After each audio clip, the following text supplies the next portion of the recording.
Bonjour à tous, je suis Edouard, directeur académique, mentor en WordPress et marketing digital chez Live Mentor. Alors aujourd'hui, je vais vous parler du référencement naturel, également connu sous le sigle de SEO. Alors le référencement naturel, petite définition très rapide, c'est l'art de remonter de manière naturelle sur des requêtes réalisées par les internautes sur Google. C'est-à-dire vous arrivez en haut des résultats sans avoir à payer ce fameux Google. Pour arriver à ça, il y a énormément de choses à prendre en compte, puisqu'aujourd'hui l'algorithme de Google est devenu extrêmement complexe, il y a même de l'intelligence artificielle derrière. Donc il y a des milliers et des milliers de critères qui rentrent en compte pour permettre à Google de trier dans un certain ordre les résultats de recherche d'une requête. Néanmoins, on sait qu'il y a un certain nombre d'axes généraux sur lesquels il faut faire attention. Et c'est ça dont je vais vous parler aujourd'hui. Je ne vais pas rentrer dans le détail technique, ça vous pouvez le retrouver dans le cours WordPress, mais en tout cas je voulais vous identifier les différents items sur lesquels vous devez vous pencher quand vous démarrez votre stratégie de référencement naturel lorsque vous êtes en construction de votre site internet. Parce que lorsqu'on a une stratégie de référencement naturel, il y a une vraie réflexion autour des mots-clés, de l'univers sémantique dans lequel vous souhaitez remonter, et puis ensuite vous avez la mise en œuvre dans votre site, et en particulier dans WordPress, puisque c'est le sujet de notre cours. Donc, concernant le référencement naturel, ce qui est très important effectivement, c'est la dimension contenu. Dans la dimension contenu, il y a deux sous-axes. La structure de votre contenu, donc la structure de vos pages, l'arborescence de votre site web, comment est-ce qu'il est construit. Et une arborescence, ça se travaille, ça s'optimise, c'est très important de l'avoir en tête.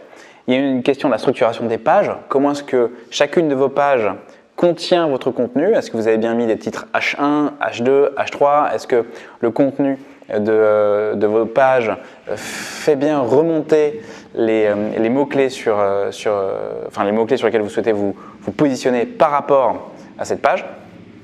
Donc, structure et qualité sur la question du contenu. Pour travailler sur ces axes-là, vous avez un super plugin gratuit qui s'appelle Yoast et qui vous permet déjà d'avoir un premier niveau d'analyse sur la manière dont vous construisez votre contenu et ça vous aiguille sur la manière dont vous pouvez l'optimiser. Un deuxième grand axe qui est mis en avant aujourd'hui par les équipes de Google, c'est ce qu'on appelle la performance et en particulier la vitesse de chargement de votre site.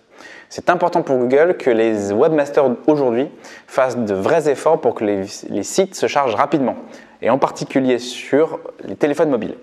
Et donc, quand vous créez un site WordPress, c'est vraiment indispensable de tester votre site sur les différents outils d'analyse de vitesse, comme le Google PageSpeed de Google, évidemment, et qui vous donne des notes et qui vous donne des recommandations sur la manière d'optimiser votre site en temps de chargement, en taille d'image, etc.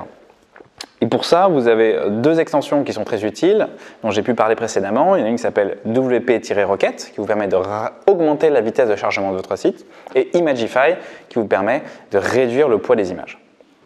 Et enfin, il y a un troisième axe.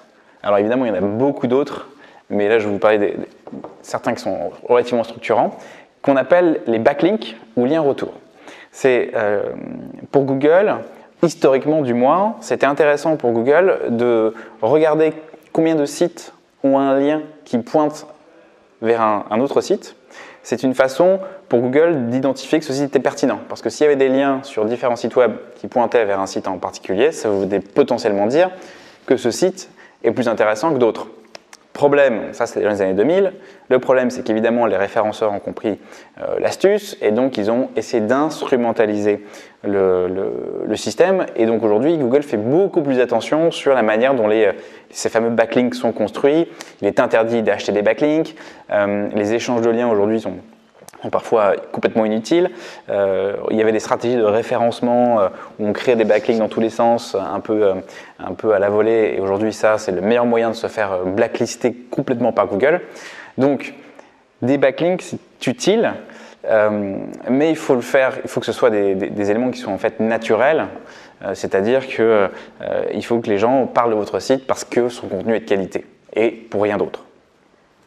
Vous avez sur WordPress une extension qui s'appelle WP-Backlink qui vous permet d'avoir une idée des liens retours sur lesquels vous êtes positionné pour essayer potentiellement d'avoir une vague idée de votre maillage, des sites qui parlent de vous. Et ensuite, vous avez évidemment des services payants de référencement naturel qui vous permettent de le savoir. Vous avez la Google Search Console qui vous donne également des indications sur les domaines qui renvoient des liens vers chez vous. En tout cas, ces différents axes, la sémantique, structure du contenu, qualité du contenu, la performance, les liens retours, ça c'est les éléments sur lesquels vous devez vous pencher sur la stratégie de votre référencement naturel. Puis évidemment, il y a plein d'autres critères dont on parle dans la formation WordPress que je vous recommande fortement de suivre. Merci à tous, merci beaucoup. C'était Edouard de Live Mentor et je vous dis à très bientôt.